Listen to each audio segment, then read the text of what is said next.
Hi guys! Today's video is a video I've been wanting to do for a long time, but because I want to do it so badly and because I feel so strongly about it, I feel like it's gonna go all over the place, so I want to apologize for that in advance. I have gained weight, okay? My body has changed. I lost probably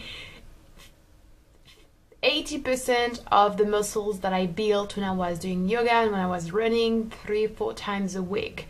I have lost the tonicity, I have lost the femme aspect when it comes to like my butt, my thighs, my stomach. I have lost the flexibility and I have gained weight. And something you can definitely notice if you look at my videos from like 2014, 2015, I kind of wanted to talk about that because I feel like it's something that women struggle with a lot. I'm not gonna say that men occasionally won't struggle with it, but obviously, do I need to say again that weight is like a big feminist issue? I don't think so. I am surrounded mostly by girls, my friends that is, or my family, who are very thin. And when I was younger, that's something I have struggled with a lot because I really hated my body as a teenager and early and even late teenager. Honestly, it's not before, I think, I want to say 2014 that I started accepting myself and liking my body, and that's really when I started being more interested and involved in feminism, when I started looking at things differently and realizing that, you know, most of the things we feel like we don't like or we aspire to or we want to be like, those are not really things that come from within but rather come from outside. I feel like it's something I've always understood, but when I started really like acknowledging and feeling it and living it, you know, it really changed my life. So I started, you know, obviously exercising a lot. I'm not gonna lie, in 2014 when I started exercising a lot, I did not at first do it for the good reasons. I did it because I wanted to change my body and I wanted to look more like everyone that you see in magazines, that you see in movies, music videos, on Instagram or internet generally, and like my friends too, like, you know, the girls that I saw on a daily basis and were thinner than me. I did not care for their health. I didn't care to know whether they liked their bodies, whether they felt confident, whether they had a good relationship with food, whether they were flexible or had any endurance. I just cared for like the physical aspect of it all, which was to be slim. And that's so wrong. I mean, I can't emphasize enough how wrong this is. And I'm not saying wrong like blaming anyone that feels that way. I'm saying wrong to blame the people that make us feel that way, which are the industries, which are the fashion industry, which are men, which is society in general, which is the capitalist society who wants to sell us products to lose weight. Honestly, the fact that women have to look more and more like little girls, you know, it's like they have to be less and less curvy. There's like the very extreme opposite side of it, but you have to be, you know, very thin. You have to be hairless. You have to be very polite. You have to smile all the time. Basically, you have to take as little space as possible.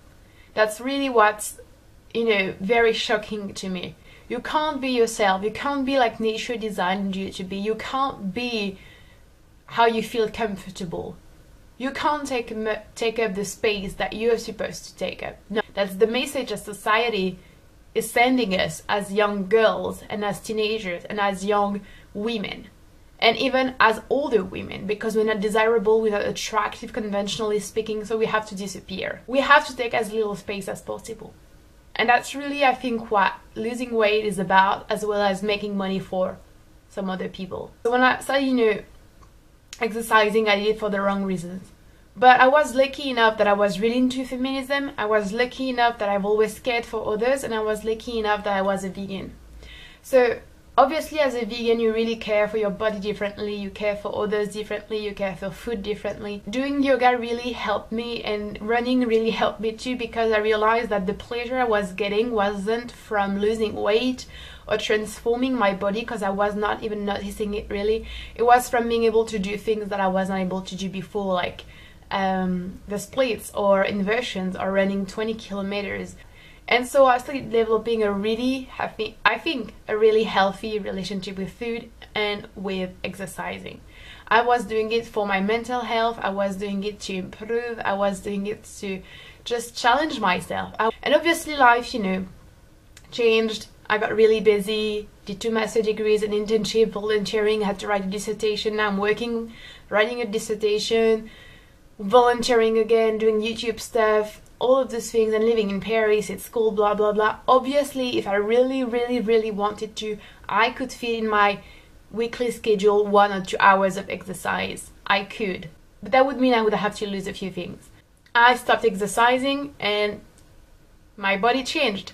On top of that, I stopped eating raw because it was so fucking cold and I did not really have time to do grocery shopping 2 or 3 times a week, and I did not even have time in the morning to take my breakfast, so it was difficult to eat raw. And yes, my body changed, and I went from being very slim and not even realizing that I was quite slim.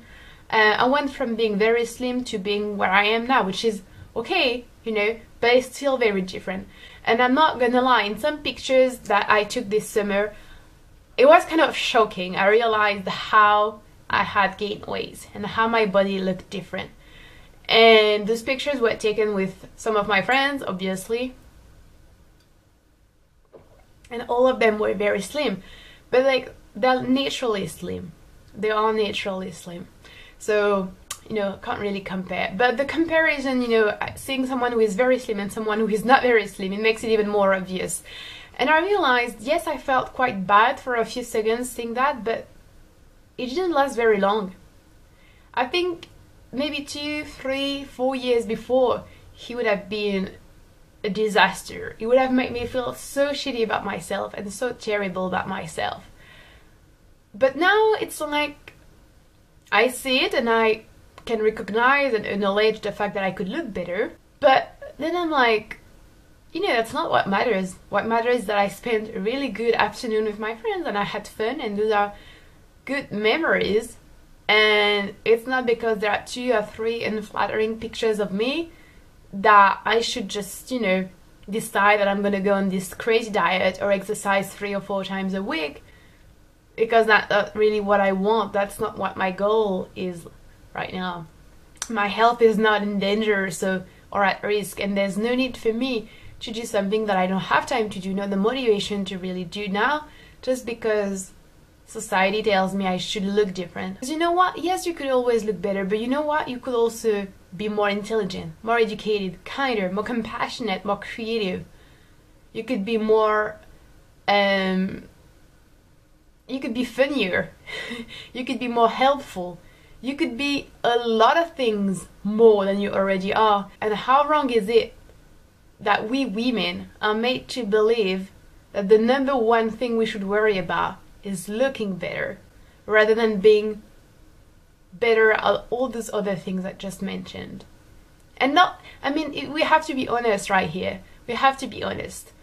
How many women, how many girls, you know, are more concerned about gaining weight at the end of a month or a year than concerned about whether or not they have read that amount of books, they have attended that amount of events or exhibitions, or watched that many movies, or went on that many experiences or hikes, or helped that many people. I'm not saying it is women's fault, because it's not. But we have to reclaim the right to focus on more important stuff, because I do believe that there are more important things than looking good and being sexy and being attractive. Because first of all, there are more important things than that. And second of all, gaining weight does not necessarily impact looking good, feeling good, being beautiful, being attractive. So I just wanted to, you know, talk about that. We gain weight, we lose weight, our body change with time, with aging, with the lifestyle that we have, responsibilities that we have. Don't take as a role model someone who does not work, who lives in an environment or an area where it's always sunny and always kind of like warm and cool, so they can eat whatever they want and have all the time to exercise. Those are super privileged people that really should mention all these things and should acknowledge these things. The majority of people, we don't have the luxury to only focus on that. And that's fine. Because honestly, it's a boring and very useless, in my opinion, life to focus on those things. Focus on being good, on being happy, on being smart, on being educated, on being informed, on being helpful, on being a positive figure in people's lives. That's what matters. Do it for you, do it for others. And yes, be careful with your health, okay? If you're really overweight and it's putting your health at risk, change it. If you're sluggish and have no energy, change your diet. It's about time we really stop, thinking that it's a personal thing, because it's not a personal thing, I was watching Alina's video on being chubby or whatever, and she mentioned a book, and I think it was something about the fact that weight and fat is political. And hell yes, it is.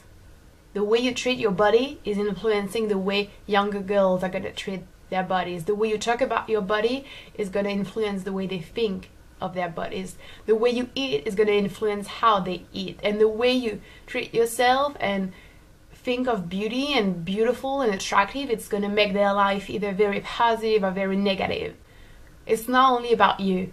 First of all, it's not only about you, because what you think, it's not you.